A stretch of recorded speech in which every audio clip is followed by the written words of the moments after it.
चलिए, हमारा lecture number 1 है।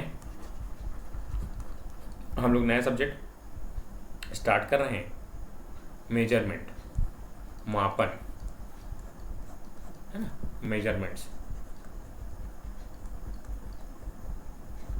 इसमें 4 to 5 मार्क्स हर साल आपके कॉम्पिटिशन एग्जाम में हर साल पूछता है।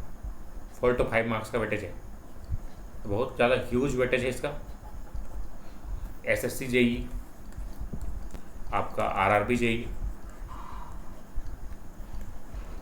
अभी जो सीएसईबी जेई और एई के एग्ज़ाम में ये क्वेश्चंस बहुत ज़्यादा आते हैं मेजरमेंट्स के।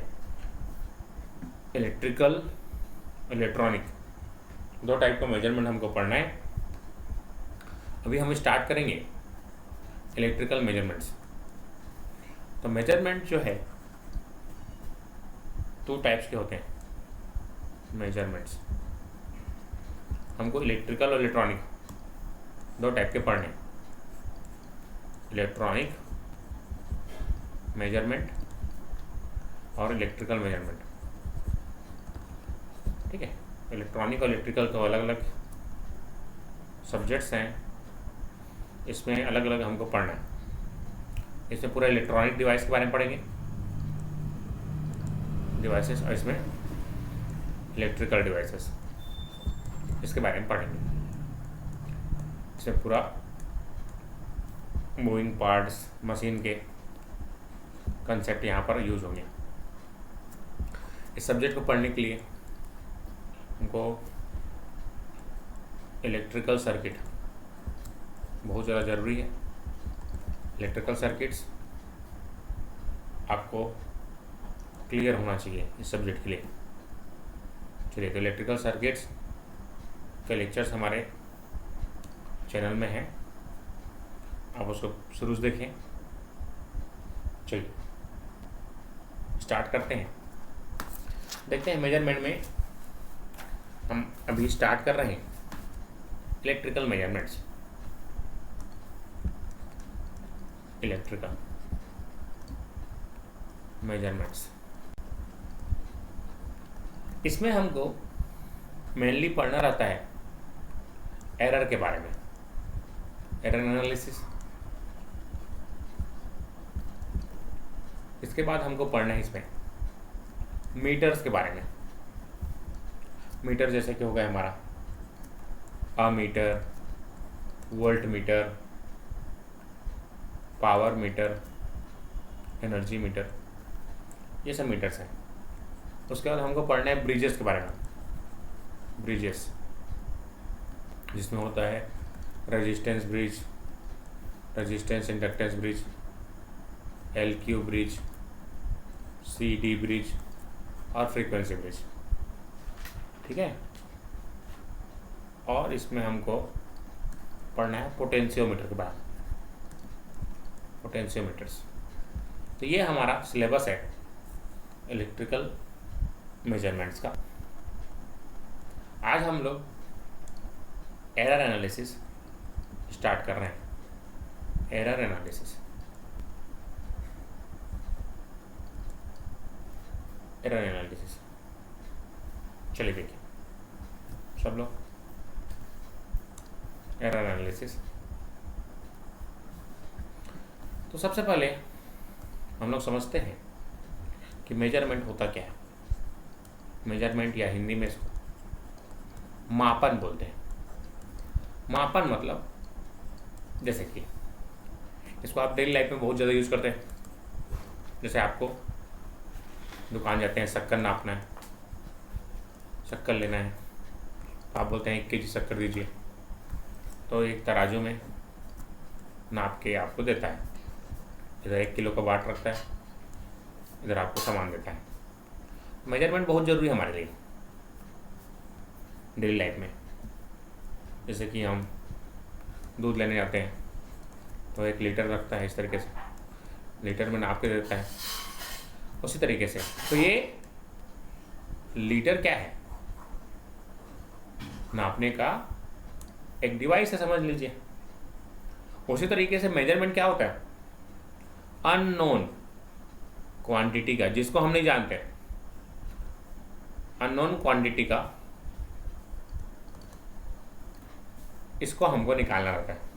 जैसे दूध गंजी में भरा है, 1 लीटर देना है, तो कैसे तो एक बॉक्स है, उसे नाप के देते हैं ना। उसी तरीके से जैसे मेरे पास बहुत सारे क्वांटिटीज़ हैं, करंट है, वोल्टेज है, फ्रीक्वेंसी है, तो हमको पता नहीं है, उसको नापना है, तो कैसे नापोगे जी? कुछ ना कुछ होना चाहिए। जैसे दूध नापने के लिए 1 लीटर का डब्बा होता है, वेट नापने के लिए केजी वेट बॉक्स होते हैं। उसी तरीके से मेजरमेंट के लिए हमको डिवाइसेस की ज़रूरत पड़ती। तो इट इज़ अ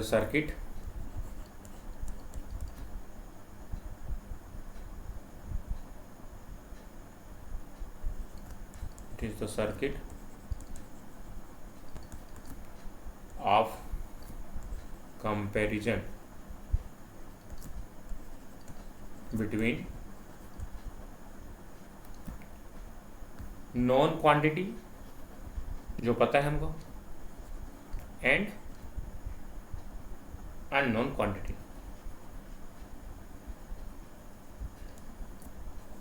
समझ में आया सबको? क्वांटिटी जो नोन है और अननोन है, उसके बीच का जो कंपैरिजन है, उसे को मापन बोलते हैं। सबको समझ में आया यहाँ तक? कैसे जी, क्लियर है सबको? ये इंट्रोडक्शन है। मैं अभी बताया, तो लेट में ज्वाइन की है, मैंने बताया भी कि मेजरमेंट 2 टाइप्स के होते हैं, इलेक्ट्रॉनिक और इलेक्ट्रिकल। अभी इलेक्ट्रिकल मेजरमेंट हम पढ़ रहे हैं, वो इलेक्ट्रॉनिक मेजरमेंट में आएगा, इंस्ट्रूमेंटेशन जो है। ठीक है जी, अभी आएगा आगे। चलो, इसमें जो भी रिजल्ट आता है इज शोन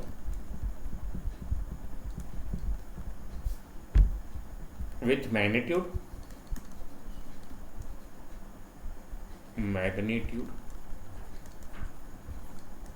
and यूनिट। जैसे कि आप दूध लेने जा रहे हैं, तो क्या बोलोगे? 2 लीटर दो दूध।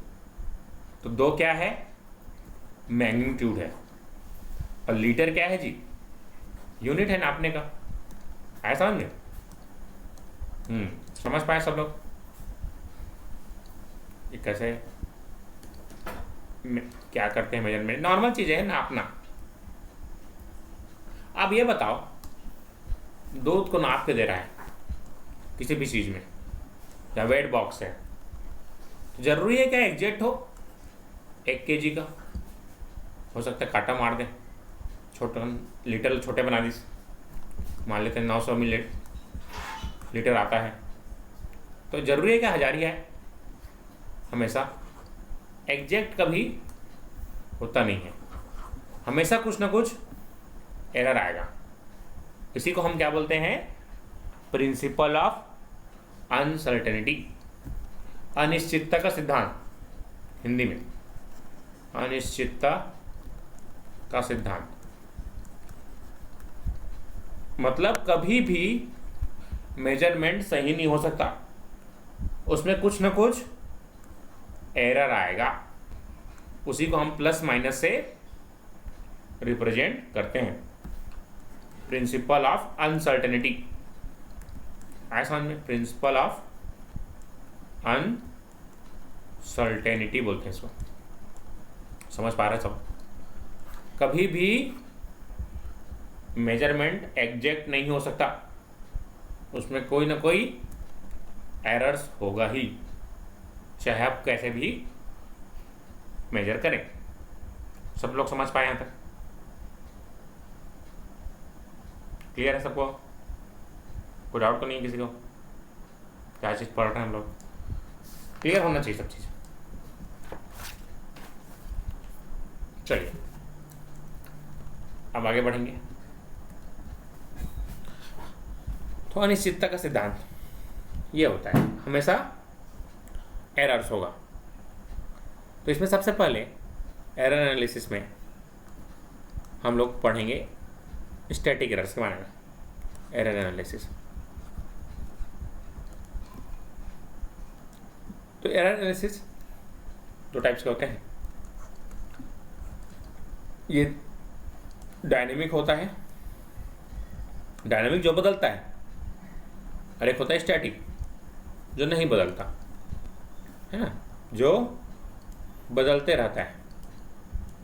ठीक, बदलता है समय के साथ, और जो समय के साथ नहीं बदलता उसे क्या बोलेंगे? Static errors. चलिए आगे बढ़ते हैं। इसके बाद सबसे पहले स्टैटिक एरर या स्टैटिक कैरेक्टरिस्टिक्स के बारे में जानते हैं। स्टैटिक कैरेक्टरिस्टिक्स, स्टैटिक कैरेक्टरिस्टिक्स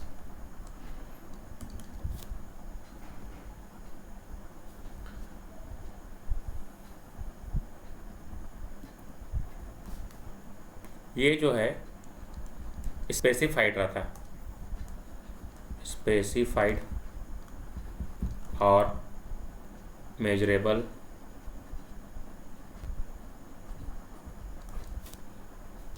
और या ऐसे बोल सकते हैं ट्रू वैल्यू।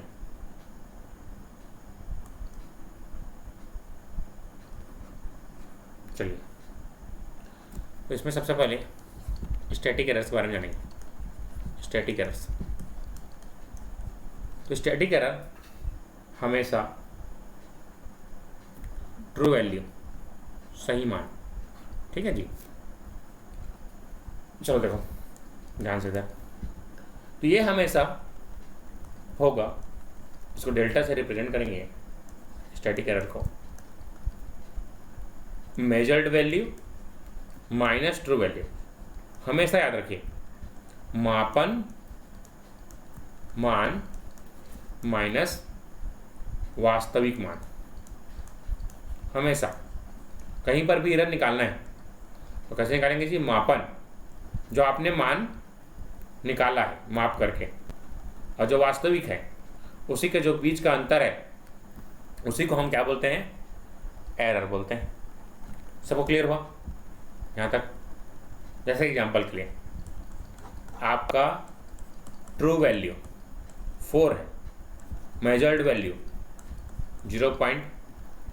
3.8 है, लेट तो एरर कितना हो जाएगा जी? बताइए।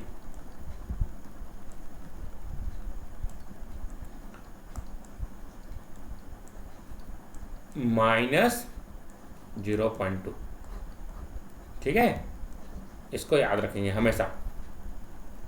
तो ये पॉजिटिव भी हो सकता है और नेगेटिव भी हो सकता है। ये किस पे डिपेंड करेगा जी? अगर डेल्टा ए अगर पॉजिटिव है तो क्या चीज़ ज़्यादा होगा? मेजर्ड वैल्यू हमेशा ज़्यादा होगा ट्रू वैल्यू के। ये तो क्लियर हो गया। और डेल्टा अगर ए निगेटिव है, इसका मतलब क्या है? मेजर्ड वैल्यू कम है ट्रू वैल्यू से। समझ पा रहे हो सब लोग? क्लियर? दिख रहा है सबको क्लियर?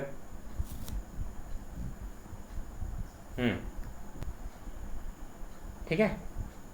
नोट्स यहाँ आके ले सकते हो, जिसके पास भी नहीं है ना, नोट्स मिल जाएगा। ठीक, प्रिंट करा लेने, यहाँ पर मिल जाएगा। चलिए आगे बढ़ते हैं। अब नेक्स्ट है स्टैटिक करेक्शन। स्टैटिक करेक्शन, सुधार। चलिए, सुधार क्या होगा?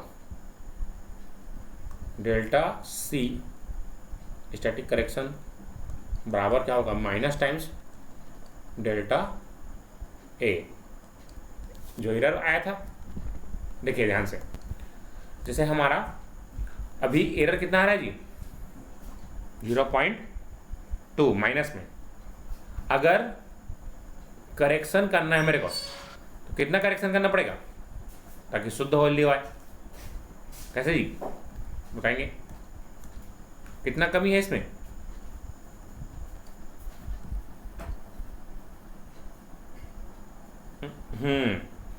तो इसमें क्या की चीज की कमी थी?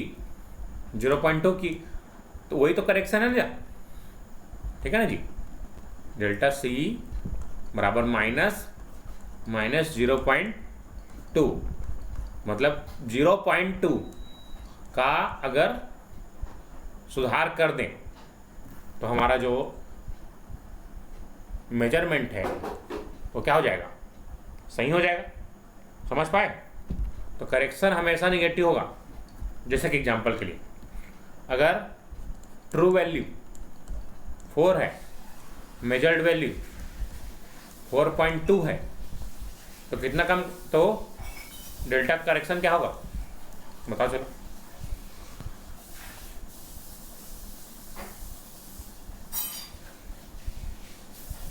Very good. सबको आया समझ में?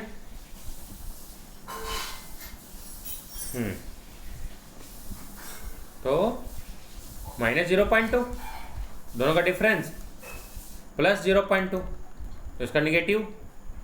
सबको समझ में आ रहा है कैसे जी? तो कठिन नहीं है सब्जेक्ट्स। देखिए, मेजर्ड वैल्यू, माइक आप रखेंगे Om Prakash, measured value minus true value, that is error. तो देखो 4.2 माइनस 4 करो कितना आएगा जी? 0.2 आएगा ना। नीलेश आ रहा है समझ में? कृतिक, इसका निगेटिव करेक्शन है, मतलब इतना ज़्यादा आ रहा था। अगर इतना कम हो जाता, नहीं होता ये, तो ट्रू वैल्यू आ जाता ना जी। आया ठीक है वासु? समझ में? वही है, बस आपको इस तरीके से समझना है। चलिए आगे बढ़ते हैं। नेक्स्ट है रिलेटिव स्टैटिक एरर्स। बहुत ज़्यादा इंपॉर्टेंट चीज़ बता रहा हूँ, ये हर साल एक क्वेश्चन पूछता है एरर से। रिलेटिव स्टैटिक एरर्स, क्या इसी को हम लोग परसेंटेज एरर कहते हैं। तो याद रखना, तो परसेंटेज एरर जो है, रिलेटिव एरर जो है, इस तरीके से निकालते हैं। ध्यान देंगे सब लोग। हमेशा परसेंटेज एरर अगर आपको पूछा है, परसेंटेज एरर बराबर होता है measured value minus true value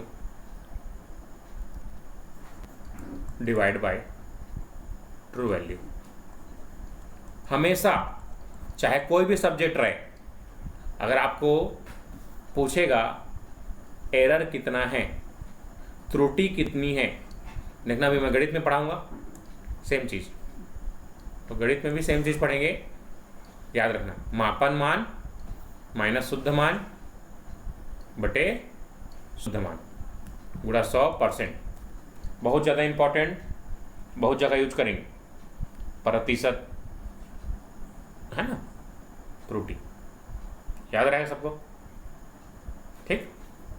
अब ये जो है हम लोग फुल स्केल डिफ्लेक्शन में निकाल सकते हैं, फुल स्केल में निकाल सकते हैं, स्पैन में निकाल सकते हैं, और ट्रू वैल्यू पे निकाल सकते हैं।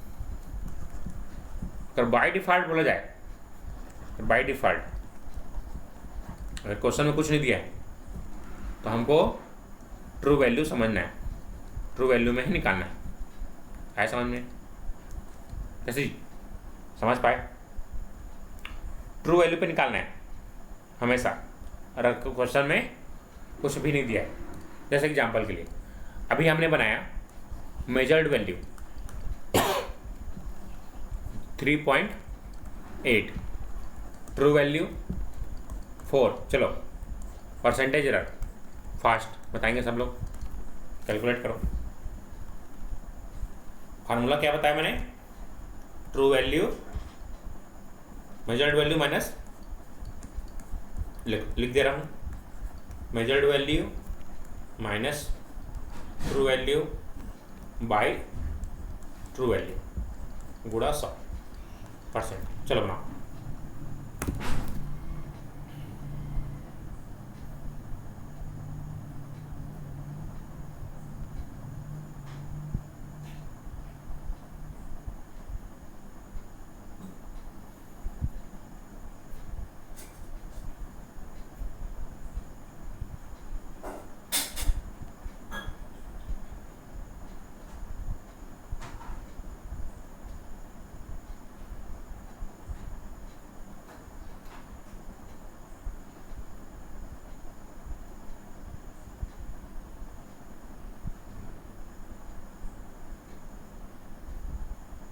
पहले क्लास है।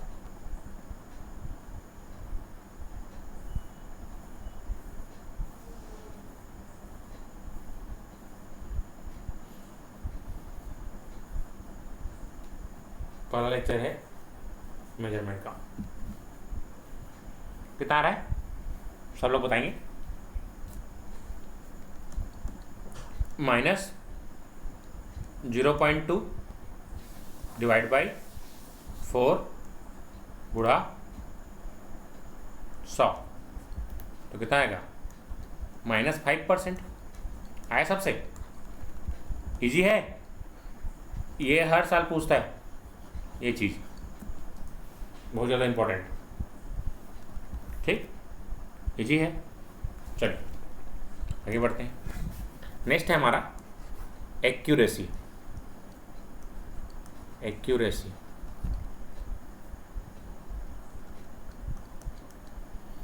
शुद्धता। देखो क्या चीज़ है, अगर आप लोगों ने वो देखा है, क्या बोलते हैं, आर्करी प्रतियोगिता होता है इस टाइप का, देखो जी।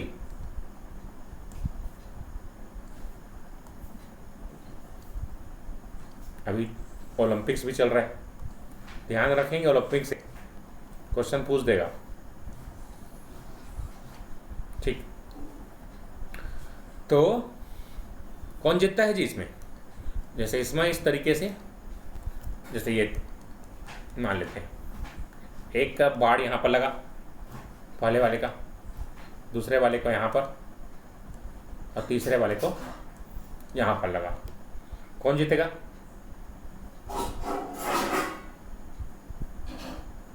पहला वाला जीतेगा ना, पहला वाला जीतेगा, क्योंकि इसका क्लोज है ट्रू वैल्यू के।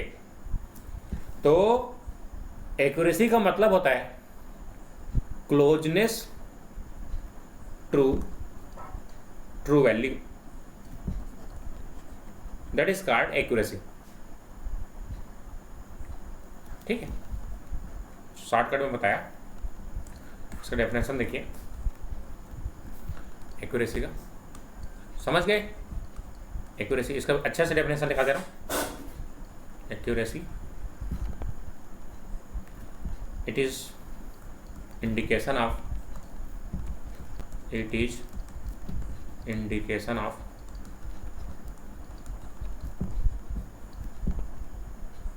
Degree of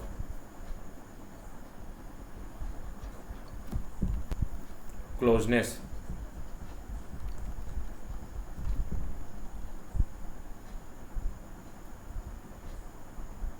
to an instrument approaches to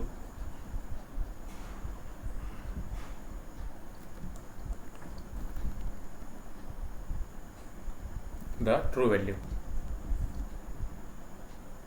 आया समझ में? वास्तविकता की ओर जाता है। ठीक है,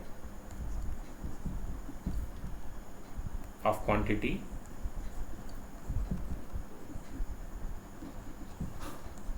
being measured।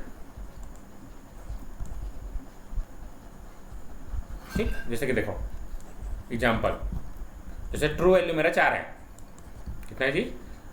ट्रू वैल्यू 4 है। अब एक जो रीडिंग आया 3.99 आया, दूसरा 3.98 आया, चौथा 3.97 आया, तीसरा 3.90 आया। तो कौन ज़्यादा करेक्ट है, कौन ज़्यादा क्लोज है? हाँ, ये वाला। तो ये क्या होगा, इसकी एक्यूरेसी क्या होगी फर्स्ट वाले मीटर की? हाँ ठीक, ऐसा में क्लोजनेस टू ट्रू वैल्यूज। चलो अब एक क्वेश्चन आईएएस में पूछा गया था, यूपीएससी इंजीनियरिंग सर्विस एग्जाम। चलिए, पूछा है इनमें से कौन सा मीटर ज़्यादा एक्यूरेट है? मीटर ए जिसकी has accuracy 0.2, meter B has accuracy 0.3 and meter C has accuracy 0.6, meter D accuracy 0.5। तो कौन ज़्यादा एक्यूरेट है जी?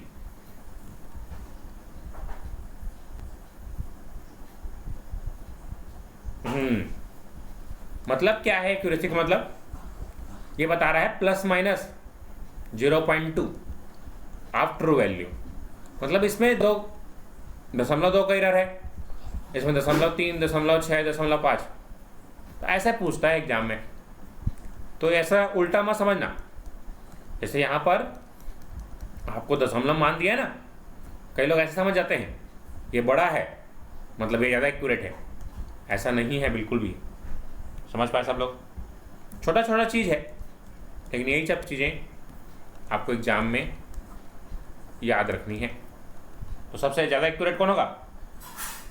हाँ, ये प्लस माइनस में ही शो करता है ये एक्यूरेसी हमेशा।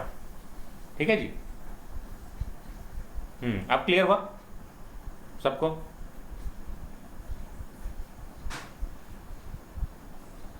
क्लियर हुआ?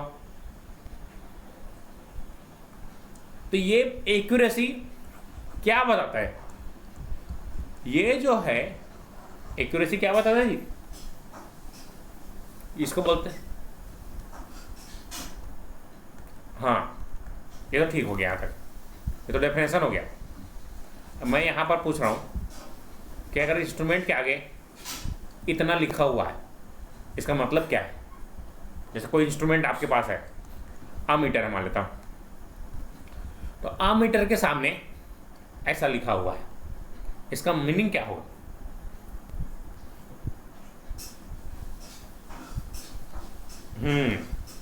ठीक, मतलब क्या है, इस अगर इंस्ट्रूमेंट में आप रीडिंग लेते हैं तो आपको इतना एरर तो मिलेगा ही हमेशा। ठीक है जी? समझ पाए? समझ पाए कि नहीं? मतलब इंस्ट्रूमेंट में इतना मिनिमम एरर हमेशा रहेगा। मिनिमम बोल रहा हूँ, इसीलिए इसको नोट करके लिखेंगे।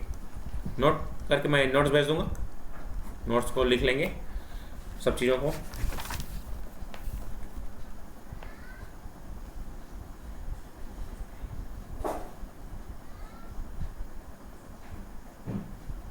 मैक्सिमम अनसर्टेनिटी,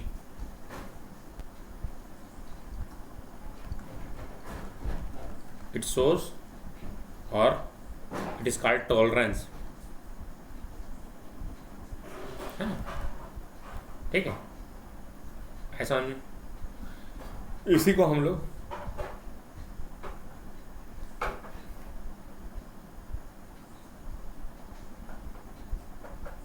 गारंटीड नाम है, कई अलग अलग शो करते हैं।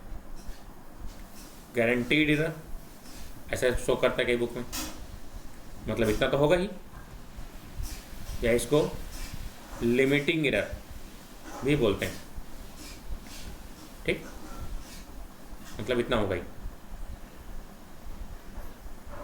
अब ये कौन देता है जी? मैन्युफैक्चरर देता है। कौन देता है? Manufacturer, given in name plate reading, name plate reading. ऐसा नेम प्लेट रीडिंग मतलब ऐसे जैसे आपके पास एक ओम मीटर है या रजिस्टर नामने वाला है, एमीटर है, तो इसमें लिखा रहेगा 10 एम्पियर ±1%, इस टाइप का। तो ये क्या है? मैन्युफैक्चरर देता है। ठीक है, समझ पाए? ये कुछ चीज़ें हैं जिसको याद रखना।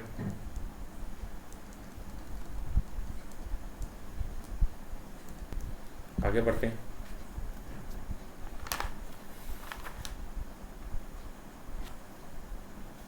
अब ये चेंज होता है अकॉर्डिंग टू मीटर का रेंज। जो मीटर का रेंज है, मीटर का रेंज जितना है उसके फुल स्केल पे जो भी दिया रहता है वो हमारा एक्यूरेसी है। मतलब जैसे कि आपके पास एक मीटर है इस तरीके से, इसका जो मैक्सिमम है 10 एम्पियर है 0 से, तो इसमें मैक्सिमम कितना नाप सकते हैं? 10 एम्पियर। ठीक है ना जी। अब जो भी आपका एक्यूरेसी दिया है 10 ±5% लेट, तो ये हमेशा किस पर होगा? फुल स्केल पे होगा। किस पे होगा? Full scale. और जैसे जैसे आप कम करते जाएंगे एरर बढ़ते जाएगा। जैसे कि एग्जांपल प्रैक्टिकल दे रहा हूँ, जैसे अभी मैं पढ़ा रहा हूँ, तो आपने जितना पढ़ाया हूँ उतना पढ़ लिए, ठीक है, तो 100 में 100 आ सकता है। आप ही लोग बताएंगे कैसे जी? हम सब सब्जेक्ट को पढ़ाए, आपने पूरा पढ़ा, तो पूरा पूरा बन सकता है? पॉसिबिलिटी है कि नहीं?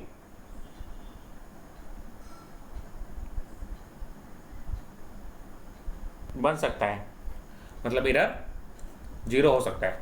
मान लेता हूँ ±5%, -5% का। अब मैंने 10 सब्जेक्ट पढ़ाया, ठीक जी, लेकिन आपने केवल और केवल 5 सब्जेक्ट पढ़ा, तो 10 सब्जेक्ट में 5 नंबर कम हुआ, तो 5 सब्जेक्ट में कितना होगा जी? कम कि ज़्यादा?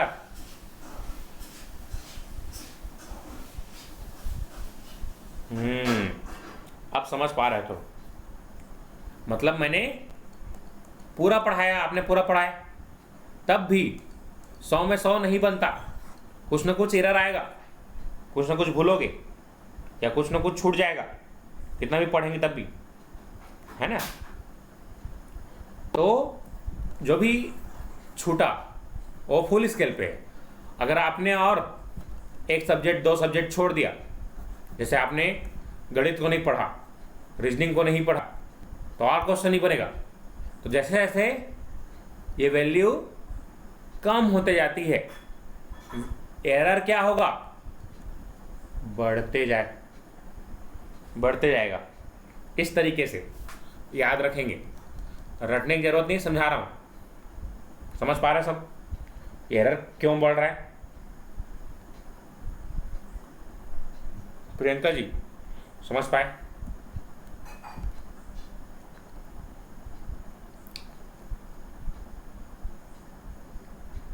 चलिए, अगर ये समझ पाए तो क्वेश्चन आपके कैसे आते हैं वो मैं यहाँ पर दिखा रहा हूँ। Next question, 0 to 400 voltmeter has guaranteed error of plus minus 0.5%. Find limiting errors, ऐसे आता है क्वेश्चन। ए लिमिटिंग एरर,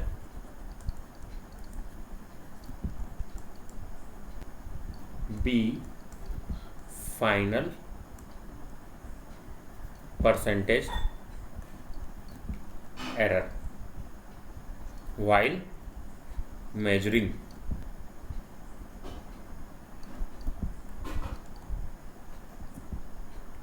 पहला 200 वोल्ट, दूसरा 100 वोल्ट, तीसरा 50 वोल्ट। ध्यान देंगे इधर,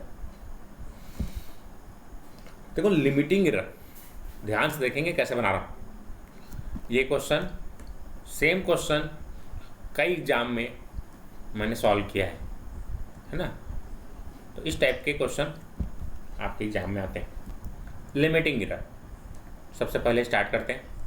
लिमिटिंग एरर तो देखिए दोस्तों, ये मैंने बताया था जो भी ये एरर दिया हुआ है कौन से वैल्यू पे दिया हुआ है बताएंगे? हाँ वेरी गुड, समझ पाए। फुल स्केल पे देगा, मतलब 400 वोल्ट नापने पर 0.5 का एरर आता है।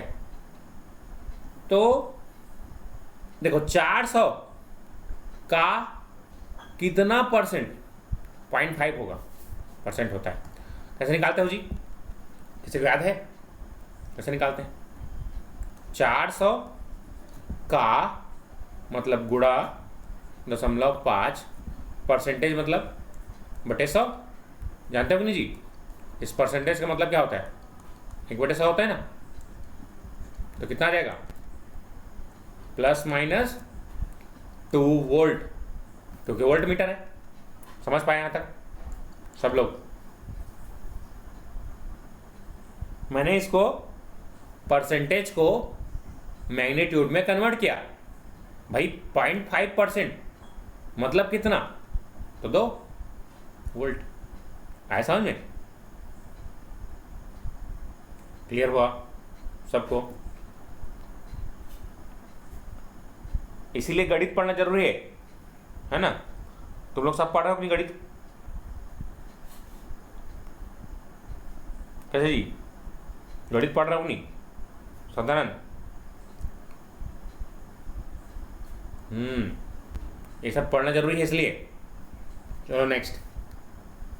अब दूसरा क्या पूछा है? लिमिटिंग एरर कितने पे? देखो 400 को नापने पे 2 वोल्ट का एरर आया, तो किसको नापना है? 200 वोल्ट को। तो देखते हैं लिमिटिंग एरर कितना आएगा। चलिए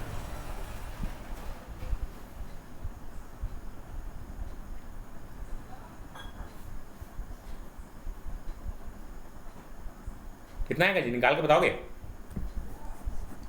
इस पर ट्राई करो तो सब लोग। मैंने 400 पे निकाला, आप लोग 200 पे निकाल के बताओ।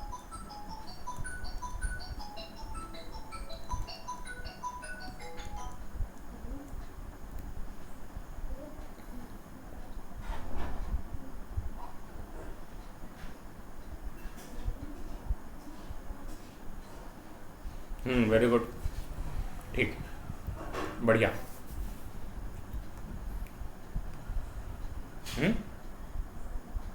बढ़िया। देखो 400 में 2%, 2 वोल्ट, 2 वोल्ट कितने का नाप रहे हो जी? अब 100 वोल्ट को, सॉरी 200 को, 200 गुणा 100। किसी को नहीं आया समझ में बताएंगे? 1% plus minus 1 volt, sorry percentage.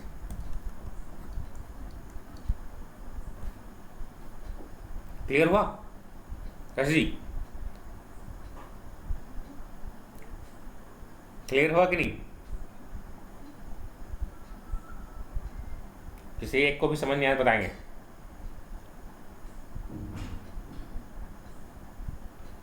Formula वही है। क्या होता है? एरर बराबर क्या बताया था? कैसे जी? एरर बराबर measured value minus by true value. अभी आप कितने नाप रहे हो? 200 को नाप रहे हो ना, और ये क्या बता रहे हैं? इसका डिफरेंस बता रहे हैं। आप ऐसा समझोगा? हाँ, तो बराबर क्या हो जाएगा? प्लस माइनस 2 वोल्ट बटे ट्रू वैल्यू कितना है? 200 गुणा 100, कितना परसेंट आएगा? तो अब तुम लोग देखो, सब लोग यहां से, पहले कितना था जी? 0.5 था, अब कितना हो गया? तो कितना गुना हो गया? जब आपने वैल्यू को आधा कर दिया तो ये 2 गुना हो गया। अब यहां समझ गया होगा सब लोग। जैसे मैंने कार्य और वर्क टाइम एंड वर्क बताया था ना जी, कि कार्य टाइम के अपोजिट होता है। उसी तरीके से जो एरर है और जो ट्रू वैल्यू है, मतलब जो एक्यूरेसी है, accuracy is inversely proportional to true value. ऐसा समझ में? जो ट्रू वैल्यू का मान बढ़ेगा तो एक्यूरेसी कम होगा। समझ पाए? कैसे? और एक ट्रू वैल्यू कम करोगे तो एक्यूरेसी भी बढ़ते जाएगा, मतलब एरर बढ़ते जाएगा। एक्यूरेसी मतलब एरर ही है। समझ गया होगा अब? चलो, अब इसको पेन पेपर की जरूरत नहीं पड़ेगी। 100 वोल्ट है, आप लोग बताओ। चलो, वेरी गुड।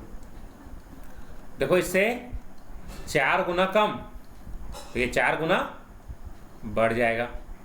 अब ये कितना कम हो गया? 8 गुना, तो 8 से डबल। समझ गए अब? तो इतना 10 सेकंड लगता है। अगर तुमको ट्रिक पता चल गया, समझ में आया सबको? समझ में आया सबको? तो लिमिटिंग एरर कितना होगा? 2% for 100 volt range. Next, limiting error is 4% for 50 volt range, but magnitude is constant. Magnitude याद रखना, अभी भी 2 वोल्ट है सबके लिए। सबके लिए कितना है? प्लस माइनस वोल्ट क्लियर है, 2 वोल्ट ही रहेगा। अब 2 वोल्ट 200 में नापोगे तो 1 आएगा, 1%।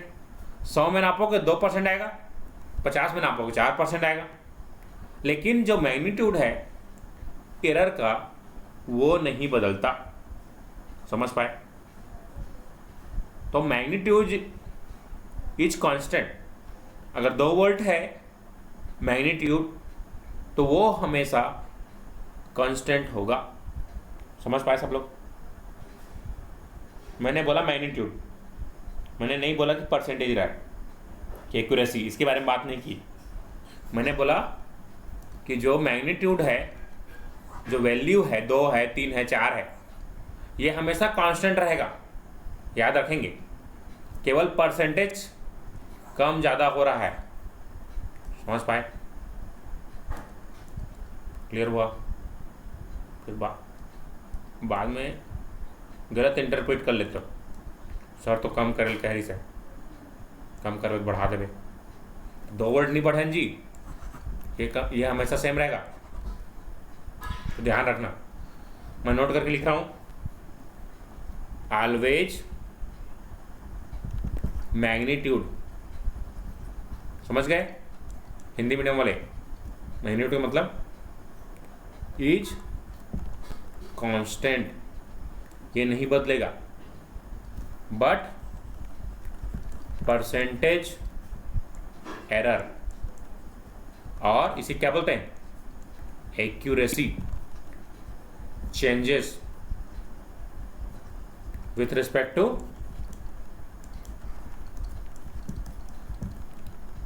What, true value. है समझ में? तो मेजर्ड एक्यूरेसी इनवर्सली प्रोपोर्शनल होता है ट्रू वैल्यू के। है समझ में? अब क्लियर हो गया सबको? आज पढ़ाया क्लियर? चलो, अगर इसको ऐसी मौखिक बताना, 0 से 20 एम्पियर का कोई एक मीटर है जिसकी एक्यूरेसी ±2% है, then what is the percentage error at 10 ampere reading? कितना हो जाएगा?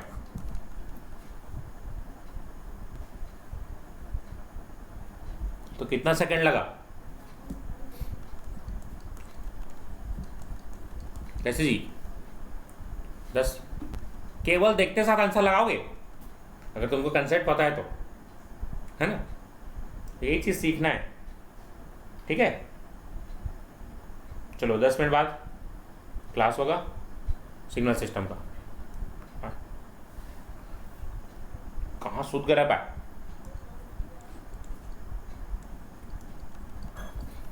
सूझ जाता बीच बीच में। डिवाइड बाई 2 तो मल्टीप्लाई बाई 2, जस्ट उल्टा। 20 आदमी 2 दिन में, 10 आदमी 4 दिन में, ऐसा भी याद रख सकते हो। कंसेप्ट को मिक्स करो, है ना? 20 आदमी 2 दिन में काम करते हैं तो 10 आदमी 4 दिन में करेंगे ना। ऐसे ही एक सब्जेक्ट को दूसरे सब्जेक्ट के रिलेट करना है, ठीक है ना जी सब लोग? ऐसे मैं करता हूँ, ऐसे ही करता हूँ मैं। सब सब्जेक्ट को एक दूसरे से लिंक करो तभी याद रहता है। देखो, जैसे मैंने टाइम एंड वर्क कंसेप्ट बताया था ना, men inversely proportional to day, 20 आदमी 2 दिन, 10 आदमी आधा हो गया, 4 दिन लगेगा ना। सेम चीज़ है। अब क्लियर हो गया? ठीक, सबको क्लियर आज की क्लास?